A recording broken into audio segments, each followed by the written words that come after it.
अस्सलामुअलैकुम नाज़रीन, मैं हूं आपके साथ उस्मा एजाज खान। न्यूज़ कैफ़े में मैं और मेरी टीम कहेंगे आपको खुश आमदीद जनाब।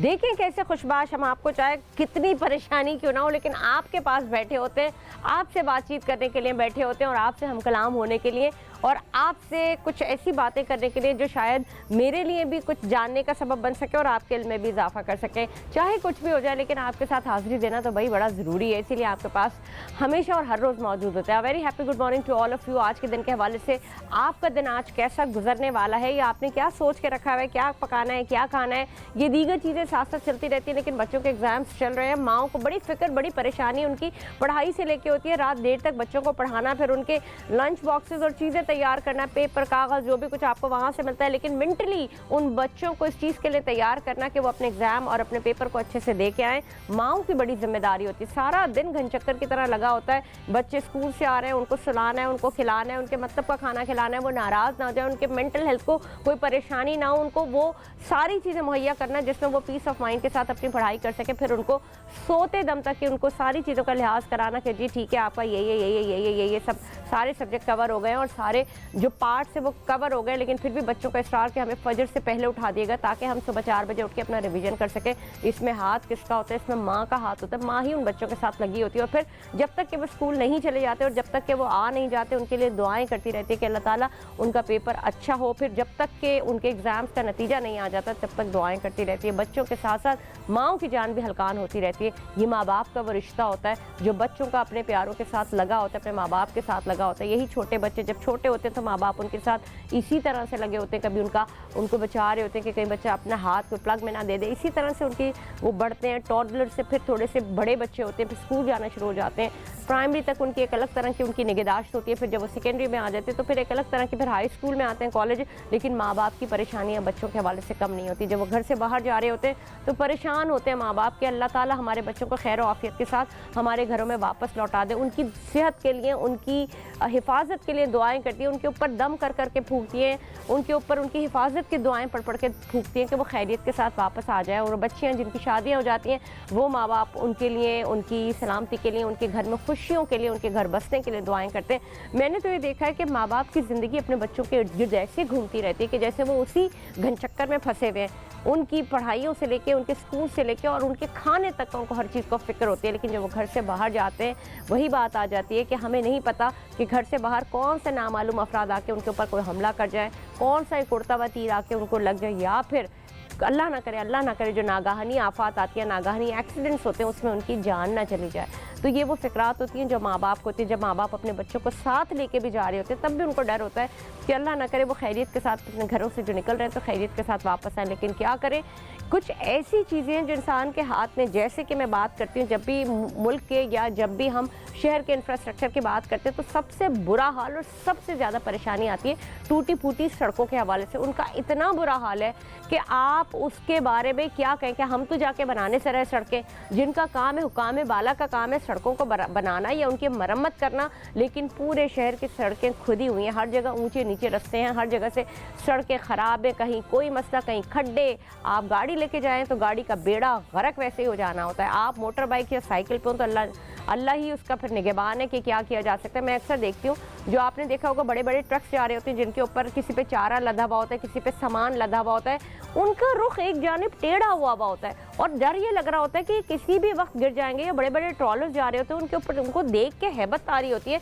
कि अल्लाह ना करे उनके साथ गुजरती हुई कोई गाड़ी, ये इससे पहले ये वाक़यात भी हो चुके हैं कि उनके ऊपर वो ट्रॉलर्स गिर गए या वो जो कंटेनर्स होते हैं वो गिर गए और जो गाड़ी थी या जो 2-3 गाड़ियाँ थी उनका बेड़ा गर्क हो गया, उनके जो अंदर बैठे हुए लोग थे वो अपनी जान से हाथ धो बैठे। तो इसका जिम्मेदार कौन है?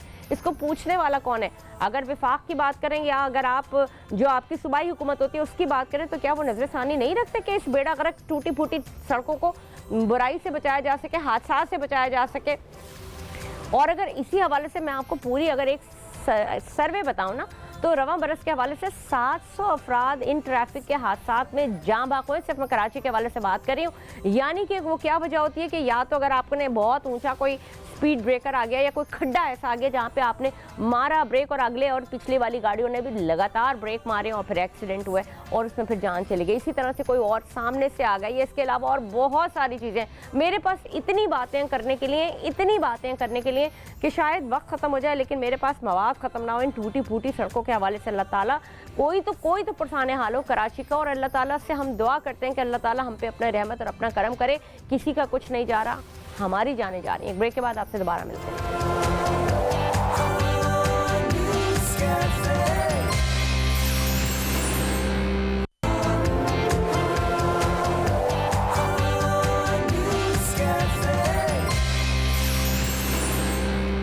जनाब, प्रोग्राम में आपको एक बार फिर खुशामदीद। बात कर रहे थे उन्हीं ऊंचे नीचे रस्तों के हवाले से जिनसे गुजरते हुए हम अपनी मंजिलों की तरफ पहुंचते हैं और पहुंच ही जाते हैं, सिर्फ इसलिए कि अल्लाह ताला हम सबकी हिफाजत करते हैं। लेकिन बहरहाल हर दफ़ा ऐसा नहीं होता। आप बेदहानी में कभी कभार जा रहे होते हैं और आप उनसे एक्सीडेंट हो जाता है या किसी भी चीज़ का शिकार हो जाते हैं। ऐसे बहुत सारे वाक़यात मोटरसाइकिल सवारों के साथ होते हैं। मैं आपको यहाँ पे एक और बहुत ही अफसोसनाक वाक़या चंद दिन पहले पेश आया। एक 6 महीने का बच्चा था जो कि किसी माँ बाप के यहाँ तकरीबन 13 से 14 साल बाद शादी के हुआ था। वो मोटर बाइक पे जा रहे थे दोनों मियाँ बीवी, और वो बच्चा एक ऊंची सी सड़क या कोई टूटी फूटी सड़क से गुजरा और वो गिर गया वो बच्चा, और वहीं पे जाँ बाक हो गया। तो आप सोचिए किसी के लख्ते जिगर और इतनी मन्नत मुरादों, न सिर्फ हम इसकी बात करें लेकिन ऐसे अंदोनाक वाक़यात होते रहते हैं और मुस्तकिल होते हैं, लेकिन कोई पूछने वाला नहीं है, कोई देखने वाला नहीं है। इन सड़कों पर हम किसका जाके सर मारें? मतलब अगर कोई इंसान करता है तो हम उसको नामालूम अफराद का नाम दे के हम फारिग हो जाते हैं। लेकिन अब क्या करें, इसी पर बात करूँगी। मेरे साथ मेरी बहुत ही मौजूद मेहमान ग्रामी मसरत नियाज़ी साहिबा मौजूद है, तज्ज़ियाकार हैं। ताल्लुक़ भी आपका उसी सियासी जमात से है जिसके हवाले से हम बात करते हैं कि जी उनके हाथ में बागडोर है। अगर कराची सिंध के हवाले से उनके हाथ में बागडोर है तो फिर ये सिलसिला क्यों चल रहा है? अब आप मुझे देख सकते हैं, मैं अपनी गाड़ी पर अगर आ रही होती हूँ तो इतना एहतियात के साथ आती हूँ कि मुझे झटके ना लगे और मेरा हाथ टूटा हुआ है। इसी तरह से और बहुत सारे लोग होंगे, किसी को दिल की बीमारी है, किसी को कोई और बीमारी है, किसी को स्लिप डिस्क का मसला है। तो इन मसाइल के साथ अगर आप ऐसी टूटी फूटी सड़कों पर से गुजरेंगे तो आपका हाल क्या होगा, इसका जवाब देंगी मसरत साहिबा। अस्सलाम वालेकुम। जी वालेकुम अस्सलाम। कैसी हैं आप? ठीक ठाक है? पहले तो मैं आपको अप्रिशिएट करती हूँ कि इस हालत में आप मौजूद और इस हालत में और उन टूटे फूटे रस्तों से आई हूँ। सोचे तो मैं किसके आगे जाके दहाइयाँ दें हम कि भाई अल्लाह के वास्ते हमारे शहर का इंफ्रास्ट्रक्चर बेहतर करो। नहीं, देखिए, नो डाउट के इस वक्त जो सिस्टम है उसको बहुत ज़्यादा बेहतरी की ज़रूरत है। मैं ये नहीं कहूँगी कि जी अगर मेरा ताल्लुक जिस तरह से आपने इंट्रो में कह दिया है, लेकिन मैं एक चीज़ बताऊँ आपको उज़्मा, इसमें हुकूमत वक्त के साथ साथ हमारा भी बहुत बड़ा हाथ है। लेकिन जहाँ तक रोडों का ताल्लुक है उसमें बाज़ औक़ात ऐसा होता है कि हमें कोई घर की लाइन चाहिए, चाहे पानी की लाइन है, चाहे कोई सीवरेज का है, किसी भी किस्म का, उसको हम खोदेंगे और नहीं देखेंगे कि हमने उसको उसी तरह मेंटेन करना है या नहीं। ट्रू।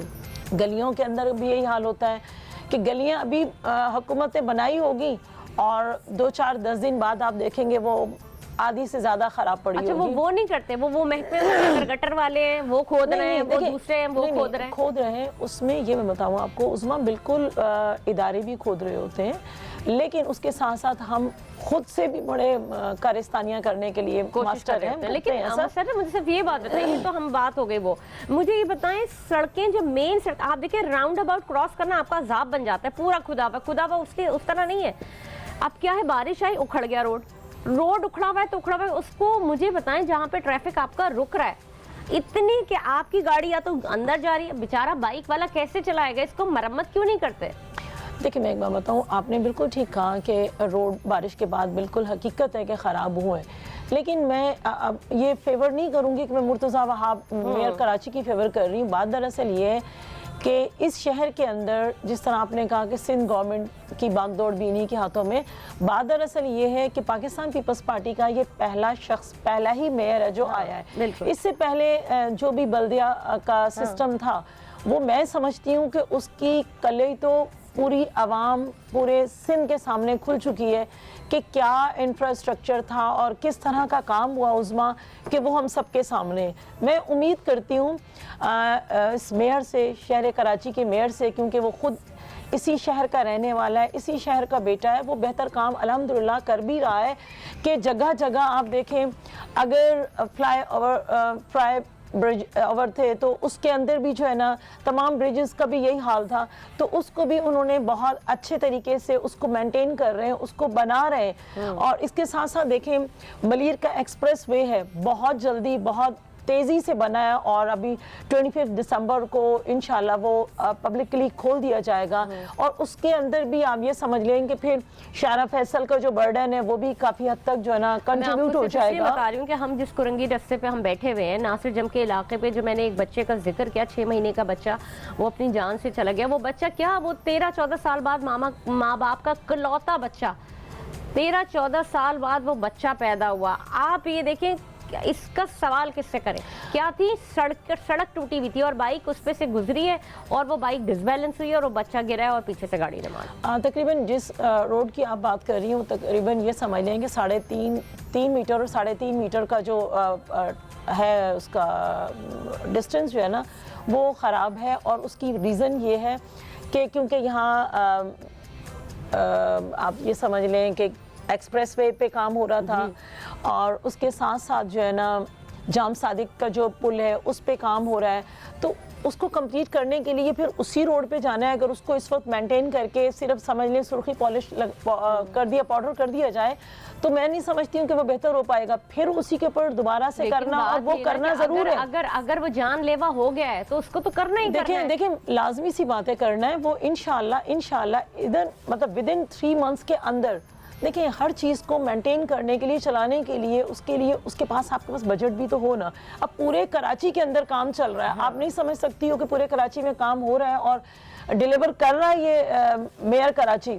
तो मैं समझती हूँ कि जब 4 साल कंप्लीट हो जाएंगे ना, तो हर शख्स, मैं आपको आज दावे से कह रही हूँ, हर शख्स चौराहे पे गली में खड़े होकर अगर मेरा गिरबान भी पकड़ेगा ना तो मैं अपना गिरबान पेश करूंगी। उसकी रीजन ये कि इंशाल्लाह ताला ये आपने बड़ी अच्छी चेयरमैन बिलावल भुट्टो जरदारी साहब का विजन है। और जो मेयर साहब जो है ना कह रहे हैं कि 4 साल बाद मुझसे ये सवाल करें, इंशाल्लाह अगर मैं डिलीवर ना कर पाऊं तो फिर नेक्स्ट जो है ना आवाम से उम्मीद किस तरह रखी जा सकती है। लेकिन मैं ये बात नहीं मानती, क्योंकि अगर आप दिन रात काम करें, आपके पास इतनी जो लेबर है वो इतनी मौजूद है, इतनी लेबर है, लोगों को रोजगार मिलेगा दिन और रात दोनों टाइम, दिन भी काम करें और रात भी काम करें।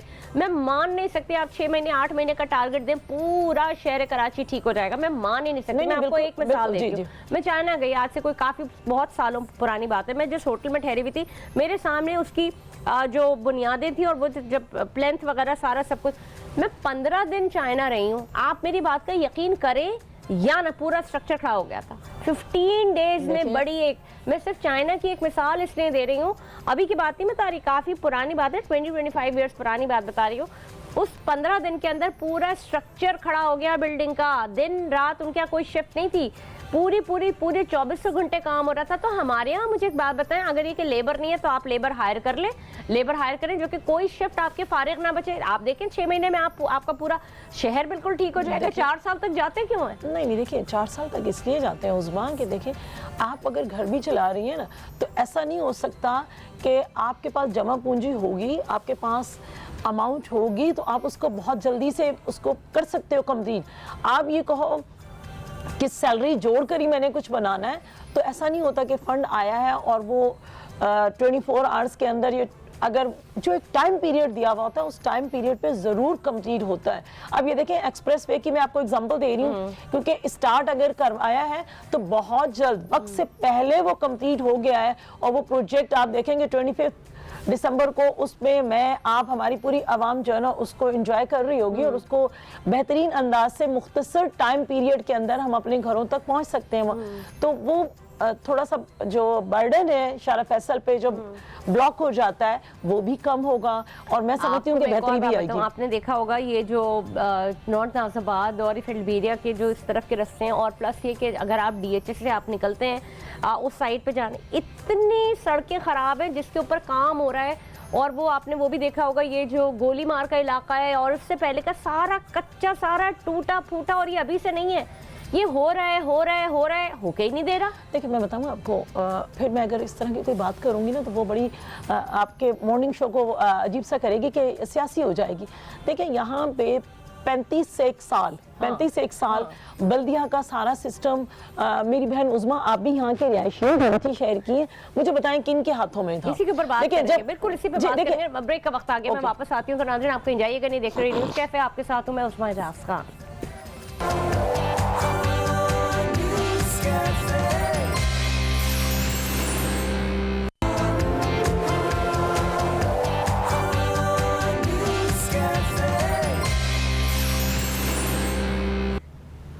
जनाब प्रोग्राम में आपको एक बार फिर खुश आमदीद। हम बात कर रहे थे कुछ सड़कों के हवाले से तो बात ही कर रहे थे, लेकिन उसका जिम्मेदार आखिर है कौन? और मुसर्रत साहिबा बताएंगे। मुसर्रत साहिबा मैं चाहूँगी आप अपनी उसी बात को कंटिन्यू करें, जैसा कि हम कह रहे थे कि फंड्स मिलते हैं, सड़कें टूटी फूटी, जिम्मेदार कौन है, क्यों नहीं इसके ऊपर काम हो? देखिए बात दरअसल ये है कि हम बजाय कि एक दूसरे पर एलिगेशंस लगाएं, सो सिंपल सी बात है, ये आवाम भी जानती है, मैं और आप भी जानते हैं कि MPA MNAs का जो फंड था वो कहाँ जाता रहा है। इसी शहर कराची के अंदर PTI की के MNAs रहे, ठीक है, इसी तरह से MQM के MPA MNAs रहे, तो उनके फंड्स आखिर कहाँ गए? ये क्वेश्चन हमेशा ही पाकिस्तान पीपल्स पार्टी से होता है कि जी आपकी गवर्नमेंट है, अगर गवर्नमेंट पाकिस्तान पीपल्स पार्टी की है तो क्या CM साहब ने किसी MPA का फंड रोका? क्या DMC या KMC के जो है ना कोई फंड रुके? जब ऐसा कुछ था अपनी मरात में तो वो खुश रहे, अपने आप को तो कहाँ तक ले गए। लेकिन तो इन सड़कों रोडों का क्या हाल हुआ? 25-30 साल से तो पीपल्स पार्टी है, मान लेंगे बात। नहीं देखिए 25-30 साल से ये नहीं देखिए बिल्कुल पाकिस्तान पीपल्स पार्टी की गवर्नमेंट है, गुज़श्ता लगातार 16 सालों से, नहीं 25 साल मैं लगातार की बात कर रही हूँ, 16 साल से बिल्कुल गवर्नमेंट है। लेकिन मुझे एक बात बताएं कि अगर सपोज कि मेरा हल्का मैं एग्जांपल आपको देती हूँ कि मेरा हल्का अगर फर्ज करें DHA का है, तो क्या मैं लालू खेत में अपना जाके फंड लगाऊंगी? ऐसा तो उस्मा कभी भी नहीं हो सकता। नहीं, ऐसा नहीं होता। लेकिन अगर मेयर कराची फर्ज करें, अभी मेयर कराची है या फिर उससे पहले विफाक की या सूबाई हुकूमत होती है ना, आप पीपल्स पार्टी की सूबाई हुकूमत है, वो विफाक से अगर आप फंड्स आ रहे हैं, बल्दियाती हवाले से आ रहे हैं और बहुत सारे फंड्स आ रहे हैं, आपको KMC के उसके ऊपर आ रहे होते हैं, फंड्स की आपको हो रही है भरमार। मुझे बताएं, अगर आप क्लिफ्टन की बात में बड़े माशाल्लाह हमारे अच्छे लोग रहते हैं। नहीं देखिए बात अच्छे और बुरे की नहीं है, बात दरअसल ये है कि आप उसके ऊपर खर्च कितना कर रहे हो। अब देखें PTI की गवर्नमेंट आई, उन्होंने जितना भी उन्होंने कहा जी 18 अमेंडमेंट हुई है वो ठीक नहीं है, लिहाजा हम जो है ना यहाँ पे फंडिंग उन्होंने रोक दी। ये कराची हब है, यहाँ से कमा के तो सब लेके जा रहे हैं, सब कुछ कर रहे हैं, लेकिन इसको कोई ऑन नहीं कर रहा। जब ऑन नहीं कर रहे, अब हम ये रोज रोज कहेंगे जी मेयर कराची मेयर, बिल्कुल जी मैं समझती हूँ कि मैं शुक्र अदा करती हूँ, आवाम का भी शुक्रिया अदा करती हूँ, और कि सब ने पाकिस्तान पीपल्स पार्टी के मेयर्स को लेकर आए, मुंतखब किया, और आप खुद अक्सर मानती हैं कि मुर्तज़ा वहाब डिलीवर कर रहा है कराची के अंदर। सवाल मैं करूंगी, मैं मुर्तज़ा वहाब साहब को यहाँ पे भी ट्रिब्यूट भी हम और उसको उनको अप्रिशिएट भी करेंगे कि उनके अंदर एक करिश्मा है, एक एनर्जेटिक पर्सनालिटी है और वो करना चाहते हैं तो खुदा के लिए मुर्तज़ा वहाब साहब, जिस तरह के पिछले हमने देखा जो मेयर्स है उन्होंने भी कहीं ना कहीं अपना इनपुट दिया। हम क्यों ये कहें कि जी उन्होंने काम नहीं किया, लेकिन कराची को जिस चीज़ की ज़रूरत है मुर्तज़ा वहाब साहब, वो आप भी जानते हैं, वो मैं भी जानती हूँ, वो आप ही डिलीवर कर सकते हैं, तो उसके लिए हम उनको अप्रिशिएट तो करेंगे साथ साथ, लेकिन इसका हंगामी बुनियादों पर काम होना चाहिए जैसे कि लाड़काना के लिए होता है।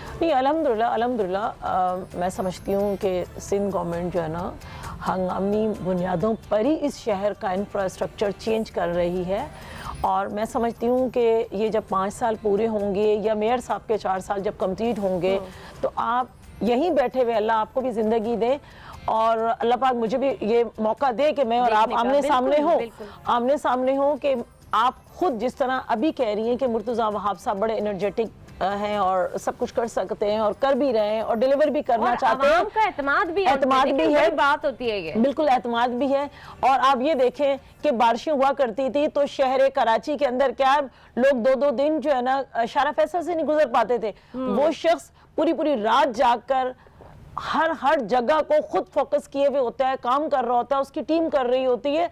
तो इंशाअल्लाह ताला जिस तरह से उनको टाइम मिला है इसी तरह से टाइम पूरा करेंगे, मिलेगा टाइम तो इंशाअल्लाह ताला आप देखेंगी कि अपने मेरा एक चेयरमैन थोड़ा सा क्वेश्चन है मसर्रत साहिबा, प्लीज नाराज नहीं होइएगा। नहीं, कोई नाराजगी की बात ही नहीं है। कि टाइम पाकिस्तान पीपल्स पार्टी के पास पेशेंट नहीं, है। मैं इसलिए बात कर रही हूँ, हम में से किसी को नहीं पता, यहाँ ये मुल्क में हुकूमत का कोई टाइम ही नहीं है, आज है कल नहीं। तो हम क्यों नहीं, जब हम हंगामी बुनियादों पे बात करते हैं तो हम क्यों 4 साल का वेट कर रहे हैं? हम उस काम को हम 1.5 साल में क्यों नहीं कंप्लीट करके डिलीवर कर सकते, ताकि जो ओपोनेंट पार्टी है ना वो भी देखे कि जी इन्होंने 4 साल से पहले अपना 1.5 साल में। पता है क्या होता है, ऐसा इशू ये है कि कोई मेयर या सिंध गवर्नमेंट का सीएम साहब हो या कोई मिनिस्टर हो, वो खुद उसको ठीक है वो स्कीम्स जाती हैं, जब स्कीम्स जाती हैं तो किसी भी ठेकेदार के पास जाती हैं या कोई भी कॉन्ट्रैक्टर होता है तो उसके पास स्कीम्स जाती हैं, तो उसका टाइम पीरियड होता है कि आप 1 साल के अंदर हम कंप्लीट करेंगे, हम आपको 6 महीने में करके देंगे, 2 महीने में करके देंगे, 2 साल में करके देंगे, तो उस टाइम पीरियड में होता है। अच्छा मुझे बताएं, जब फंड्स आते हैं, फंड्स की डिस्ट्रीब्यूशन किस तरह होती है? मुझे, जब आप जिम्मेदार हैं इस चीज़ के और फंड्स को खर्च करने के लिए, तो फंड्स आपके पास आ रहे हैं, जिम्मेदार भी आप हैं। अगर वो 6 महीने में कह रहे हैं, आप 4 टीमें लगाएं और 3 महीने में काम करवाएं। आपने एक कंपनी को दिया, उसने कहा जी ये 6 से 8 महीने लगेंगे, आप 2 कंपनीज को दें कॉन्ट्रैक्ट, एक इलाके को दें, आप उसको करवाएं। नहीं, ऐसा नहीं होता कि 2 कंपनीज को दे के फिर ठीक है,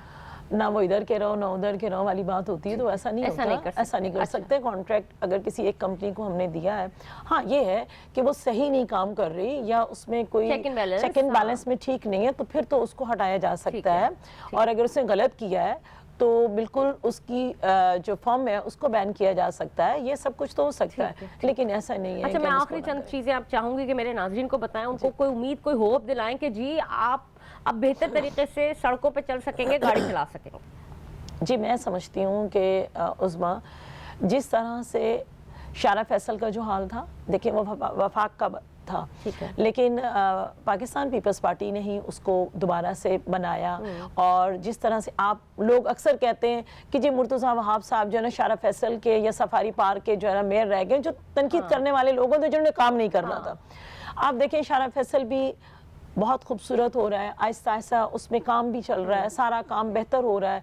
हम कहते थे कि जी कोई एक पार्क ऐसा हो, तमाम पार्क को वो बेहतर बनाए जा रहे हैं। आप सफारी पार्क का विजिट कीजिए प्लीज, और मुख्तलिफ पार्क, कुछ पार्क तो ऐसे थे जिन्होंने लोगों ने उस पर कब्जा कर दिया था, कब्जे छुड़ा के उनको पार्क दिए जा रहे हैं, आवाम को दे रहे हैं, बच्चों को दे रहे हैं, फुटबॉल ग्राउंड बन रहे हैं, ये सब कुछ आपने बातचीत की और नाज़रीन को बड़ी अच्छी होप दिलाई। बहुत शुक्रिया मसर्रत नियाज़ी साहिबा हमारे साथ मौजूद थी, और थोड़ी सी आज हमने थोड़ी सी सियासी बातों भी की और तो, लेकिन नाज़रीन बहरहाल आज प्रोग्राम में अब तक के लिए इतना ही। मुझे दीजिए इजाजत, मैं हूँ आपके साथ उस्मा एजाज खान। पाकिस्तान जिंदाबाद।